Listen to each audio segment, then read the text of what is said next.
Warriors, welcome back to Gods of Alliance.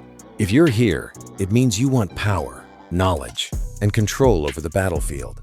This is not luck. This is strategy. Let's break the game together.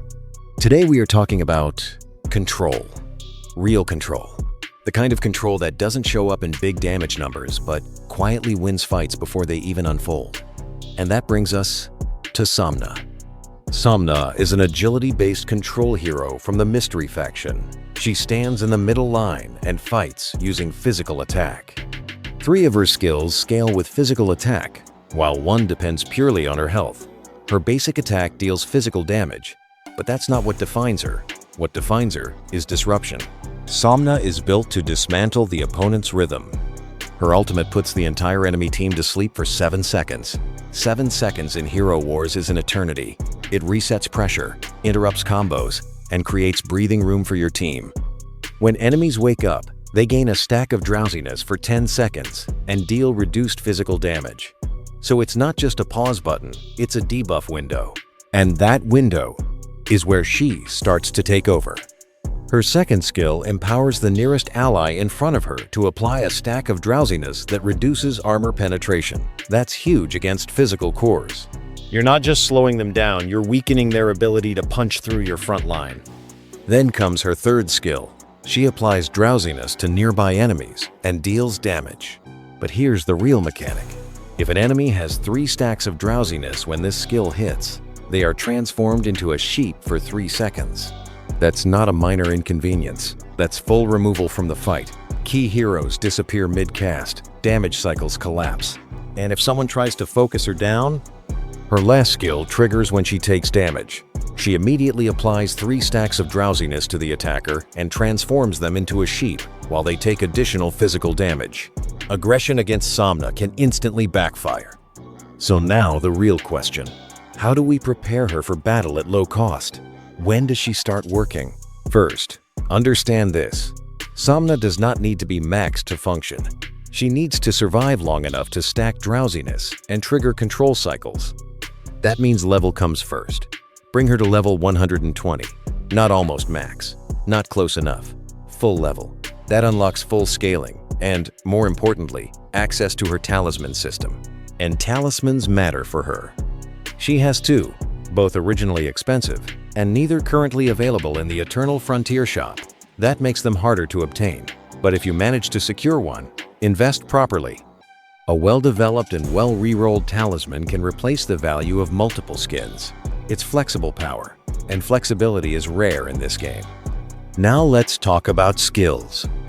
All of them go to maximum. No hesitation. Her kit works as a system. If one part is under-leveled, the control chain weakens. Full skill levels mean consistent drowsiness, stacking, and reliable transformations. Sparks of power? Max them.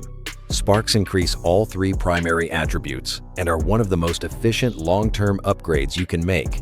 They boost survivability and scaling simultaneously. Now we move into artifacts.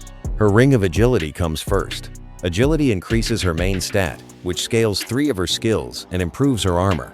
That's core value. After the ring, move into her book artifact, the Grimoire of Fortitude. It complements her scaling and solidifies her role. If resources are tight, you can stop after strong development in the ring. Efficiency means knowing when to stop. Glyphs follow the same logic. If you're managing resources carefully and spending during milestone events, you can bring all glyphs to level 40 over time. But if you're prioritizing, focus on 3. Physical attack for scaling, health for survivability, and toughness to strengthen her resilience below 50% health. Level 40 is functional. You don't need more immediately. Skins are where discipline matters. If you build only 1 skin, build physical attack. No debate. 3 of her skills scale from it. That is her offensive engine. Once that skin is fully developed, move to health. Health increases her uptime, and uptime increases control cycles. Agility and other skins can wait. They are refinement, not foundation. Evolution? 5 stars are enough for functionality. Absolute Star is a long journey, and her soul stones are limited to the heroic chest or special events. Don't stall your roster waiting for perfection. When does she start working? Once her physical attack skin is strong, her skills are maxed, and she can survive long enough to apply 3 stacks consistently. That's the moment she becomes disruptive. Not explosive, disruptive. And disruption forces mistakes. By following this path, level 120, max skills, focused artifacts, disciplined glyphs, max sparks, physical attack skin first, health. Second, you create a functional Somna without draining your entire account. You awaken what she truly needs, control through stacking and survival. And that's the key. She is not about winning instantly. She is about removing the opponent's strongest hero at the worst possible time. Legends. If you want more faction-first breakdowns, low investment guides, and smarter build paths, make sure you subscribe and grow this Gods community with us. We don't build randomly. We build with intention. Master the mechanics. Control the fight. Let's break the game together.